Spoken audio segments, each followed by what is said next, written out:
11절 그러므로 생각하라. 너희는 그때에 육체로는 이방인이요 손으로는 육체에 행한 할례를 받은 무리라. 칭하는 자들로부터 할례를 받지 않은 무리라. 칭함을 받는 자들이라. 그때에 너희는 그리스도 밖에 있었고 이스라엘 나라 밖의 사람이라. 약속의 언약들에 대하여는 외인이요 세상에서 소망이 없고 하나님도 없는 자이더니.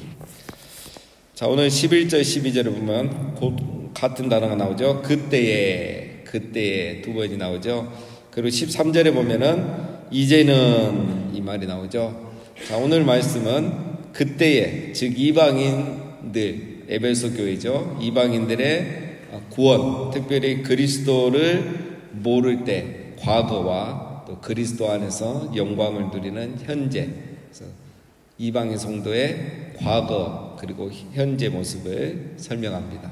그리고 그 13에서 18절 중간에는 이런 일이 가능하게 한 그리스도의 사역에 대해서 설명을 하겠습니다. 자, 먼저 11, 12절은 구원받기 전 이방인들의 모습이죠. 그때에 그렇죠. 자, 먼저 이렇게 말합니다. 그러므로 생각하라. 뭘 생각하라 하냐면 그때에, 즉 구원받기 전 너희들의 과거의 모습을 생각하라 이거죠. 여기서 생각하라는 말은 기억하라 이거겠죠. 자, 하나님께서 이스라엘 백성들을 출애굽한 이후에 출애굽한 이스라엘 백성들에게 했던 말이 있죠. 너희가 애굽에서 종되었던 것과 하나님이 행하신 놀라운 일을 기억하라. 하나님이 행하신 놀라운 일을 기억하는 것은 당연합니다. 그런데 애굽에서 종되었던 것을 기억하라. 이건 좀 독특한 거죠. 오늘도 마찬가지입니다. 11절에 너희가 그러므로 생각하라. 그때에 너희가 구원받기 전에 죄인이었던 거, 죽은 자였던 거, 이런 것들을 기억하라는 거죠.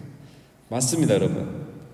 비참한 우리의 과거, 구원받기 전 나의 모습, 이것을 기억하고 잊지 않는 것은 중요합니다. 이것을 기억할 때 우리 안에 감사가 나오고 또 오늘 우리가 누리는 이 현재의 신분, 우리의 이 상태가 얼마나 귀하고 소중한지를 알게 되는 거죠.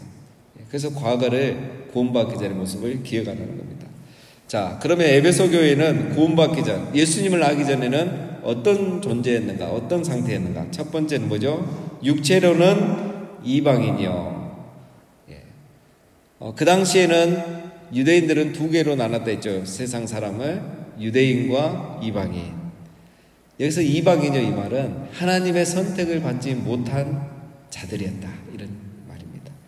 너희는 과거에는 하나님의 선택받지 못한 자녀였다. 그 다음 두 번째, 할례 받지 않은 자요. 육체의 할례를 행한 그 무리 유대인들로부터 할례 받지 못한 사람이라고 너희들은 칭함받지 않았느냐.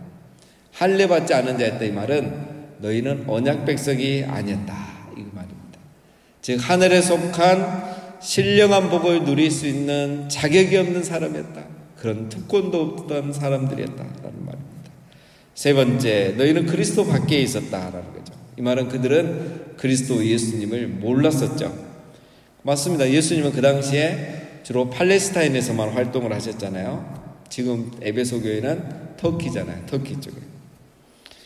유대인들은 메시아를 알았습니다. 예수님이라는 이름이 몰랐지 메시아가 세상에 오셔서 우리를 구원할 거란 것을 알고 그들은 기다렸죠. 소망하면서. 그러나 이방인들은 메시아라는 존재 자체를 몰랐습니다. 그들은 어떤 신적인 존재의 필요성을 느꼈죠. 그래서 요한이 서신을 보낼 때, 요한복음을 기록할 때 이렇게 있죠. 태초에 말씀, 로고스가 계시니라. 이 로고스가 뭐라겠죠? 그 당시 헬라 철학에서 가장 중요한 존재, 로고스였죠. 우리 인간이 이 세상, 그 이데화와 현실, 이게 하나가 되려면 로고스가 필요하다 했죠. 이 로고스가 우리 인간 안에 임해야 인간이 어떤 현실 세계를 보는 눈이 생기고 이데아, 이상 세계를 깨닫는 눈이 열린다 그랬어요. 그 로고스가 임해야 된다 그랬어요. 그런데 사도 요한이 그거를 말하죠. 태초부터 그 로고스가 있었는데 그 로고스는 곧 말씀이 육신이 되어 이 땅에 오신 예수님이다. 이걸 설명을 했죠. 그러니까 이 이방인들은 예수님 메시아는 몰랐지만 그 어떤 로고스의 존재는 기다렸죠. 자, 그러나 그것도 사실 얼마 되지 않았습니다. 자, 이처럼 이방인들은 그리스도밖에 있었지만 예수님을 몰랐었지만 복음을 통해서 예수님을 알게 된 거죠. 그 다음에 네 번째 어떤 존재입니까? 이스라엘 나라 밖의 사람이라는 거죠. 여러분, 이게 굉장히 무서운 말이죠. 이스라엘은 그 민족, 종교, 정치 공동체입니다. 예, 이런 나라가 잘 없죠. 지금도 이게 하나 돼 있죠. 물론 이슬람은 좀 독특한 거고. 자, 하나님은 이 이스라엘이라는 공동체의 왕이셨고, 이스라엘은 하나님의 백성이었어요. 예. 그렇다면 이방인들은 뭡니까? 합법적인 이스라엘 백성이 아닌 거죠. 그 나라 백성이 아니란 말은 영주권도 없고 시민권도 없단 말입니다. 그래서 이 사람들은 율법도 없었고 율법을 알지도 못했고 하나님의 다스림을 받지도 못한 거예요. 그러니까 유대인이 봤을 때는 아무것도 아닌 거죠. 그런 존재였다는 거예요. 그 다음에 다섯 번째는 약속의 언약에 해당되지 않는 사람이라는 거죠. 이건 무슨 말이냐면 이스라엘 백성들은 믿음이 있었죠. 하나님께서 아브라함과 다윗의 자손인 예수님을 통해 메시아를 통해서 구원한다는 약속을 하셨죠.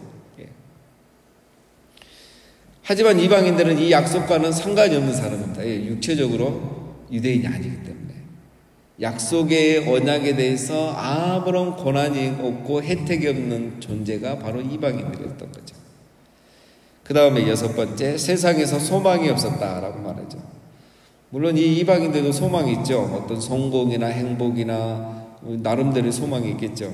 그러나 이것은 참 소망이 아닌 거죠. 즉 그들은 이 소망한다고 하지만 여전히 불안과 절망 속에서 살아가는 그런 존재들이었다는 거예요.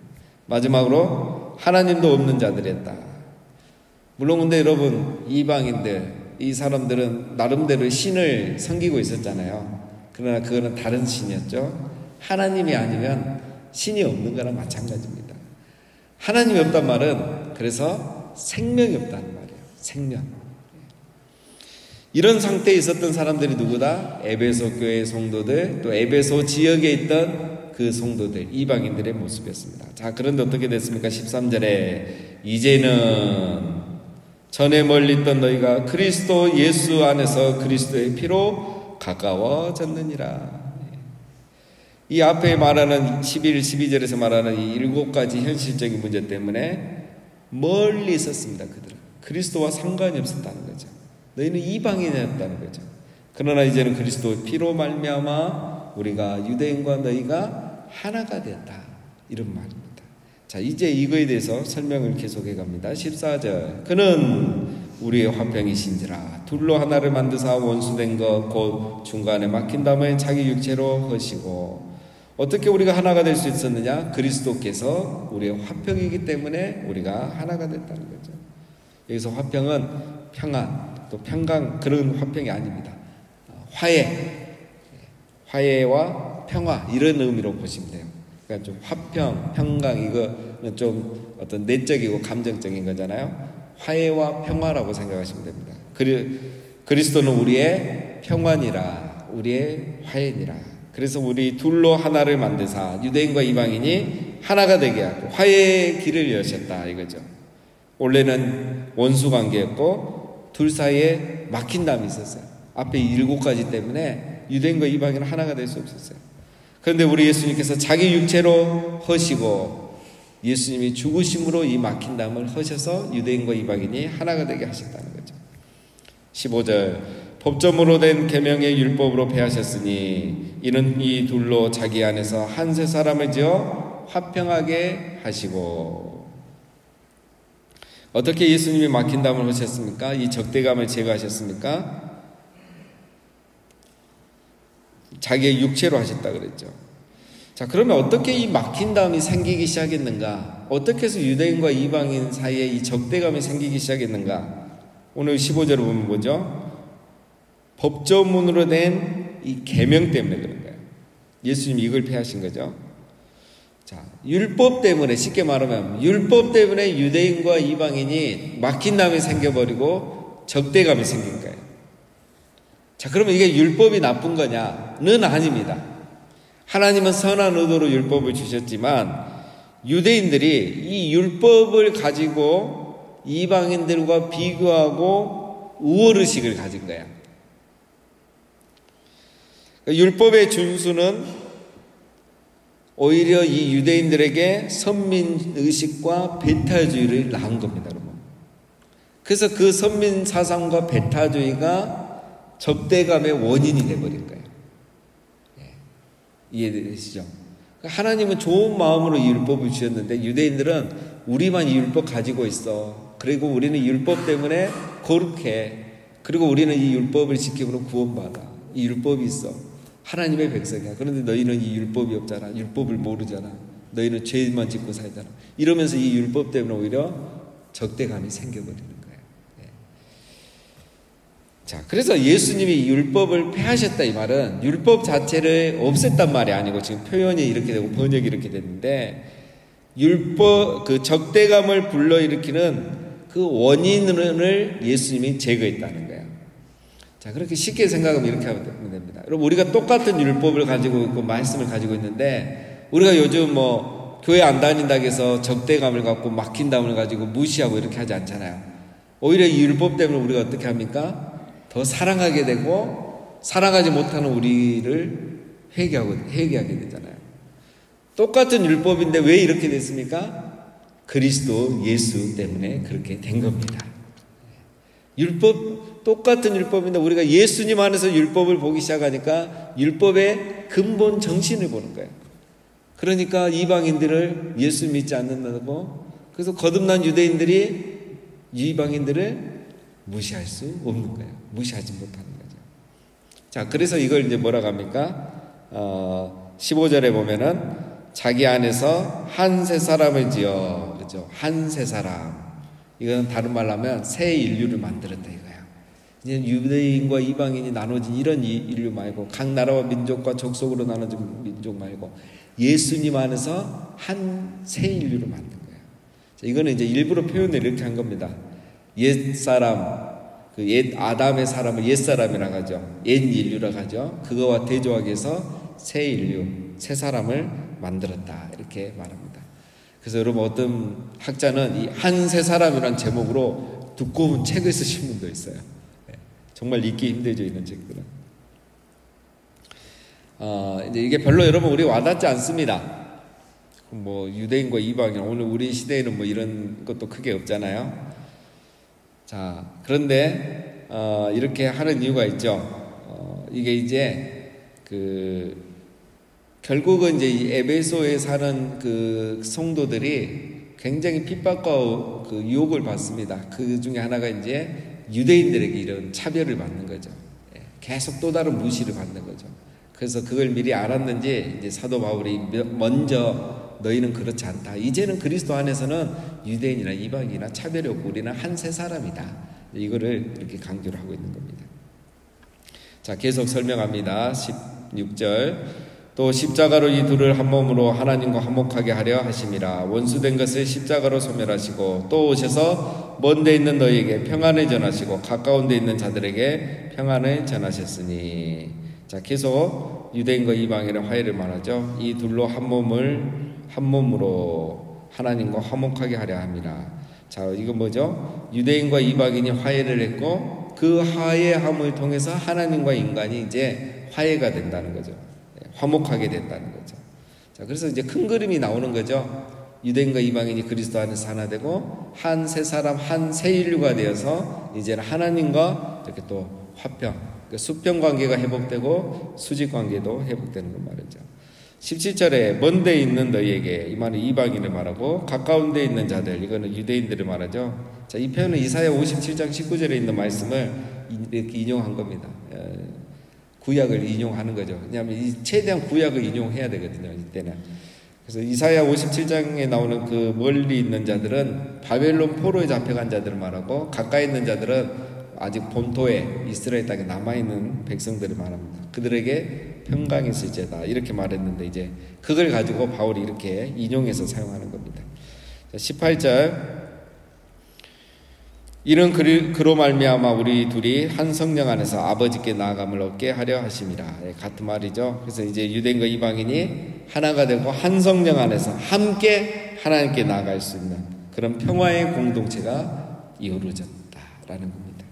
19절 그러므로 이제부터 너희는 외인도 아니요 나그네도 아니요 오직 성도들과 동일한 시민이요 하나님의 권석이라. 네, 그렇죠. 이제 에베소 교회 성도들 이방인들은 뭐죠? 외인이 아니라는 거죠. 성도입니다. 하나님의 백성이란 말이죠. 하늘나라 시민이고 하나님의 권속이다. 권속은 가족이란 말입니다. 과거에는 뭐 어떤 존재였습니까? 1, 2장에 보면 하나님도 없이 살았고 공중의 권세 잡은 자를 따라 살았고, 오늘 4장에도 보면 하나님의 생명에서 떠난 자들이죠. 그러나 이제는 하나님의 사랑을 입어서 유대인과 똑같은 신분의 사람이 되었다라는 것입니다. 자, 20절 너희는 사도들과 선지자들의 더위에 세우심을 입은 자라. 그리스도 예수께서 친히 모퉁이 돌이 되셨느니라. 그의 안에서 건물마다 서로 연결하여 주 안에서 성전이 되어가고 너희도 성령 안에서 하나님이 거하실 처소가 되기 위하여 그리스도 예수 안에서 함께 지어져 가느니라. 자, 이제 이방인들이 새로워진 이 새 신분을 성전으로 비유해서 설명하는 겁니다. 성전은 어떻게 되어 있습니까? 기초가 있죠. 성전의 기초는 사도들과 선지자들이고, 그리고 모퉁이 돌이 중요하죠. 이 모퉁이 돌은 그리스도고, 그리고 유대인과 이방인은 다 똑같이 이제 뭐라고요? 함께 세워져 가는 벽돌과 같은 거예요. 벽돌. 여러분, 성전은 우리 건물도 그렇잖아요. 기초가 중요하고 기둥이 중요하고 모퉁이 돌이 중요하고, 그렇지만 그 사이사이에 있는 벽돌 하나도 소중하잖아요. 이 벽돌들이 다 밀집되고 잘 연결되어 있어야 튼튼한 겁니다. 이제 이걸 말합니다. 우리는 다 똑같은 존재라는 거예요. 사도들과 선지자들의 이 터 위에, 말씀의 터 위에 모퉁이 대신 그리스도를 통해서 서로 연결된 똑같은 하나의 벽돌이다. 그래서 다양한 신분이 있고 계층이 있고 문화의 배경이 다 다르고 민족이 다르지만 벽돌 하나하나가 다르듯이, 그러나 이제는 우리 그리스도 안에서 화목하게 된, 하나가 된 그런 공동체, 함께 지어가는 성전이다라는 겁니다. 그리고 우리가 그렇게 하나 되어갈 때 그곳에 뭐한다? 하나님이 거하시는 성전, 하나님이 거하시는 성전이 되는 것이다 라는 겁니다. 그래서 이제 우리 모두는 성령 안에서 같은 시민이고 새로운 가족이고 하나님이 거하시는 성전이다, 이거를 이야기하는 겁니다. 오늘 우리에게는 그렇게 와닿지 않을 수 있습니다. 그러나 오늘 우리는 우리 시대에 적용해야 돼요, 여러분. 우리는, 여러분, 왜 이게 와닿지 않냐면 예수님 때문에 이미 좋아진 세상에 살고 있기 때문에 그렇습니다. 그렇죠? 예수님 때문에 이제 이런 차별이 없잖아요. 여러분, 요즘 남자와 여자 차별이라는 게 없잖아요. 우리 교회에도 이제 없어졌잖아요. 처음 복음이 들어올 때만 해도 남녀 차별이 얼마나 심했습니까? 예배당에도 같이 이렇게 가운데 갈라놓고 따로 앉아야 되고. 지금 그 서양에서 제일 중요한 게 이제 인권이잖아요, 인권. 지금 뭐 이스라엘이 이렇게 하마스에게 함부로 이렇게 복수 못하는 게 그 선량한 시민들이 죽는 그 인권 문제, 이런 것 때문에 함부로 못해요. 여러분, 이 서양에서 인권 문제가 가장 중요하게 된 그 배경에는 뭐가 있겠습니까? 바로 이 복음이 있는 거예요. 한 사람, 한 영혼에 대한 소중함, 이게 다 우리 기독교 사상입니다. 옛날에는 그들도 그런 게 없었잖아요. 예수님 때문에 좋아진 세상에 우리가 사는 거예요. 우리 오늘 이번에 이상교 목사님 그 예화 들으셨잖아요. 백정이 그 서울의 한 교회 최초의 장로가 됐습니다. 이거는 상상할 수 없는 일이잖아요. 이런 게 다 옛날에는 상상도 할 수 없는 일이 다 복음 안에서 이루어진 겁니다. 자, 오늘 우리는 이걸 어떻게 적용하게 되겠습니까? 여러분, 그런데 이런 이제 보이는 차별들, 구분들은 없어졌는데 우리 안에 이제 새로운 차별과 구분들이 생기는 거죠. 그게 이제 우리의 어떤 직업에 따라서, 또 삶의 수준에 따라서, 경제력에 따라서, 또 교회 직분에 따라서, 교회에 또 얼마나 내가 연수가 있느냐, 오래 다녔느냐에 따라서 은근한 차별과 또 구분이 생기는 거예요. 또 성향에 따라서. 요즘은 이제 그 어떤 정치적인 것까지 우리가 다 그리 돼버렸잖아요. 자, 이것들은 다 하나님이 원하시는 것들이 아니라는 거예요. 하나님은 그리스도 안에서 만물이 통일되기를 원하시는 거예요. 그리스도 안에서 우리가 이미 새 한 사람, 한 가족이 됐다는 것입니다. 그래서 여러분, 교회 안에는 어떤 차별이나 구별이나 구분이 있어서는 안 되는 겁니다. 우리 모두는 함께 지어져가는 성전인 것을 항상 기억하시고, 나보다 다른 사람은 더 낮게 여기고 존중하고, 그래서 우리 모두가 함께 지어가는 하나님이 거하시는 그런 성전 되시기를 주님의 이름으로 축원드립니다.